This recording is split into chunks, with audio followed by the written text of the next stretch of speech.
Jumlah korban meninggal akibat banjir dan longsor di Sumatera Barat terus bertambah menjadi 61 orang, sementara 90 orang masih dinyatakan hilang. Hingga Jumat malam, total wilayah terdampak bertambah menjadi 16 kabupaten dan kota. BPBD Sumatera Barat menyebut akses ke sejumlah lokasi terutama di Agam dan Pasaman Barat masih terputus akibat longsor sehingga menyulitkan pencarian korban dan distribusi bantuan. Tim gabungan masih berupaya membuka akses sekaligus mengevakuasi warga.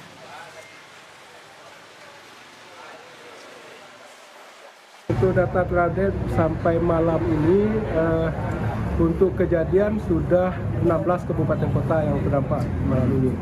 Kemudian dari data korban tercatat ada 61 yang meninggal. 61 meninggal, kemudian ada 90 orang yang masih dicari, 8 luka.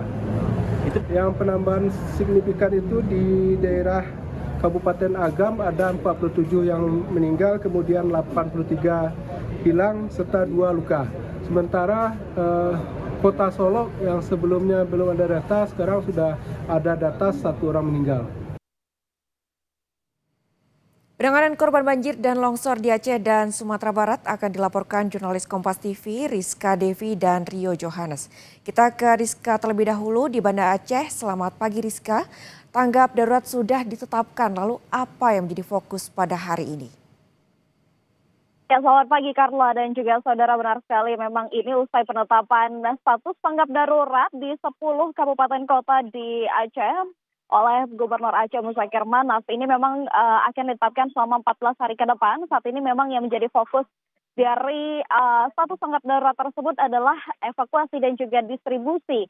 Dan juga ini untuk walaupun hampir seluruh wilayah Aceh ini terdampak, namun 10 daerah yang menjadi fokus utama tersebut adalah wilayah-wilayah yang memang terdampak cukup parah. Ini mulai dari pesisir timur, mulai dari Pidi, kemudian Aceh Tamiang, kemudian Biren, Pijai, Aceh Utara, Lok Sumawe, Aceh Timur, Langsa, dan kemudian Nagan Raya juga. Sementara untuk wilayah yang longsor ini ada Benar Meriah dan juga Takengon ataupun wilayah-wilayah tengah. Ini pasti ditetapkannya status tanggap darurat ini, wilayah tersebut menjadi fokus utama. Kemudian untuk pada saat ini memang proses distribusi memang sudah dilakukan sedari beberapa hari yang lalu, namun juga mengingat lintas daerah ataupun lintas nasional Medan Banda Aceh ini putus akibat dampak dari banjir tersebut, mulai dari jalan lalu lintas nasional hingga beberapa jembatan nasional dan juga jalur alternatif. Salah satunya adalah jembatan yang penghubung antar kecamatan yang terletak di Kota Biren, maksud kami yang terletak di Biren ini memang juga terdampak begitu jalur alternatif, sehingga memang penyaluran bantuan ini sulit dilakukan begitu. Sehingga kemudian dari proses distribusi ini bekerja sama kemudian pemerintah Aceh dengan TNI AU juga untuk mendistribusikan mendistribusikan logistik ini melalui jalur udara begitu. Kemudian untuk kondisi listrik ini juga kita laporkan masih terganggu. Saat ini memang PLN ini masih bekerja sama dengan TNI AU untuk menurunkan sejumlah alat-alat yang akan digunakan untuk kemudian bisa mempercepat perbaikan begitu. Dan juga hari ini diadakan apel tim recovery bencana Aceh bersama dengan Dirut PLN di Lanut tim Banda Aceh. Ini memang untuk power bantuan difokuskan untuk daerah-daerah yang memang masuk ke dalam status tanggap darurat tersebut. Dan nantinya setelah melakukan apel, PLN akan mengirimkan tim untuk kemudian bisa turun ke daerah langsung untuk perbaikan.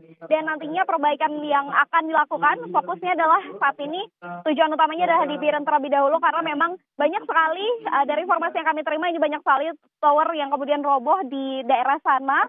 Ada 10 tower yang roboh dan juga 4 yang terganggu. Dan juga nanti nih apel ini akan dimulai pada pukul 8. Sementara informasi yang dapat kami sampaikan juga terkait dengan beberapa daerah yang memang berstatus tanggap darurat. Saat ini memang posko pengungsian itu sudah dibangun oleh TNI, Polri, kemudian juga BPBD dan relawan. Dan titiknya ini tersebar karena memang ada beberapa daerah yang terisolir begitu sulit untuk dijangkau, mulai dari proses evakuasi sampai dengan distribusi. Dan juga mengingat bahwa memang listrik di sini masih belum pulih, kemudian juga jaringan seluler masih belum pulih, sehingga memang untuk proses pendataan korban hilang dan juga korban meninggal dunia ini memang masih sulit dilakukan. Clara.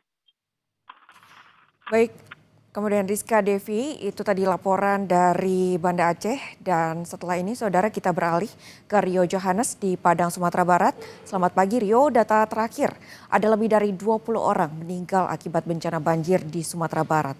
Wilayah mana saja yang paling menjadi fokus perhatian pencarian korban dan penyaluran bantuan Rio?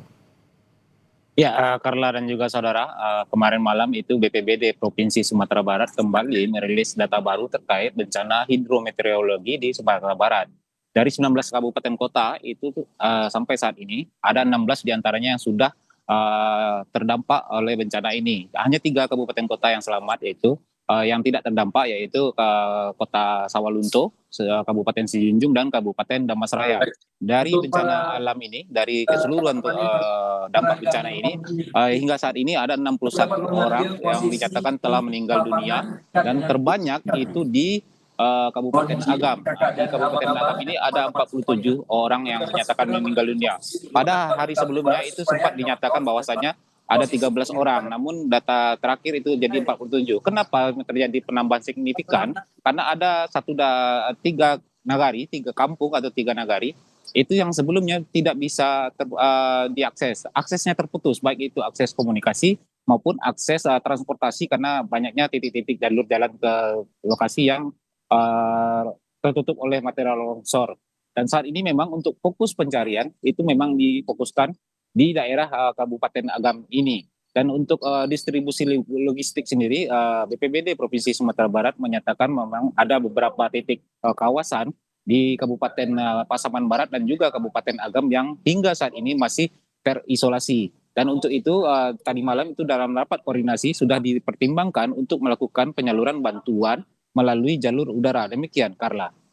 Baik, tadi Anda menyebutkan jumlah korban meninggal dunia ini bertambah dari belasan hingga saat ini data terbaru yaitu 47 korban meninggal dunia. Lalu kemudian Rio, terkait dengan hari ini bagaimana cuaca sejak malam hingga pagi ini mengingat ini jumlah korban sudah mulai bertambah, jumlahnya tidak sedikit. Sehingga dari pantauan Anda bagaimana cuaca sejak malam hingga pagi ini? Apakah kemudian untuk saat ini cuaca masih memungkinkan untuk memberikan hal-hal ataupun memberikan secerca harapan agar tidak terjadi kejadian banjir bandang serupa? Ya, Karla, untuk korban sendiri memang 47 orang itu baru di satu kabupaten, yaitu di Kabupaten Agam. Sementara untuk keseluruhan itu ada 61 korban jiwa yang meninggal. 5 diantaranya itu di Kota Padang, 7 di perbatasan Kabupaten Tanah Datar dengan Kota Padang Panjang, yaitu daerah Malibu Anai, itu ada 7 korban. Dan di Kota Solok ada 1 orang korban, dan juga di Pasaman Barat ada 1 orang korban. Untuk cuaca sendiri, saat ini saya berada di Kota Padang, salah satu kabupaten kota yang terdampak terparah akibat bencana ini. Dari tadi malam hingga pagi ini tidak ada lagi hujan, dan pagi ini cuaca sudah cerah. Untuk di Kota Padang sendiri, fokusnya saat ini adalah pembersihan daerah terdampak banjir bandang susulan kemarin pagi, yaitu di daerah Kecamatan Pau, tempat saya melaporkan ini. Ini adalah Kecamatan Pau, di belakang ada dapur umum. Ada 2 dapur umum yang didirikan di sini, termasuk di salah satunya di kantor camat ini, di Camat Pau. Dan untuk pengungsian lebih kurang 1.500 jiwa di di satu kecamatan Pau ini mengungsi akibat banjir bandang yang terjadi kemarin pagi. 1.500 orang warga yang diungsikan ini ditempatkan di 7 tempat pengungsian yang tersebar di 3 kelurahan. Demikian, Karla. Lalu dari pantauan Anda Rio, saat ini apa yang paling dibutuhkan oleh warga terdampak ini?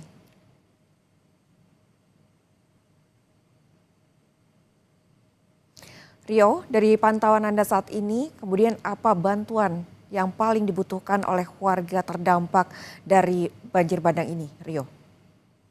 Ya, untuk bantuan memang saat ini prioritas utama adalah penyaluran bantuan logistik. Untuk bantuan jumlah bantuan sendiri saat ini sudah mencukupi. Kemarin itu juga sudah datang bantuan dari Presiden Republik Indonesia Bapak Prabowo Subianto, dan sudah diterima oleh pemerintah provinsi. Itu bantuan berupa bantuan logistik makanan, ada perahu karet, bahkan ada Starlink untuk komunikasi di daerah-daerah terpencil. Dan untuk penyalurannya sudah dilakukan mulai tadi malam, sudah dimulai dilakukan penyaluran bantuan ke titik-titik daerah terdampak banjir di 16 kabupaten kota terdampak. Namun untuk titik daerah yang masih terisolasi itu tadi malam diputuskan masih dipertimbangkan apakah akan melalui jalur udara menggunakan bantuan helikopter dari TNI AU. Demikian, Carla. Baik, terima kasih jurnalis Kompas TV Rio Johannes melaporkan dari Padang, Sumatera Barat, dan sebelumnya ada Rizka Devi melaporkan dari Banda Aceh. Selamat kembali bertugas.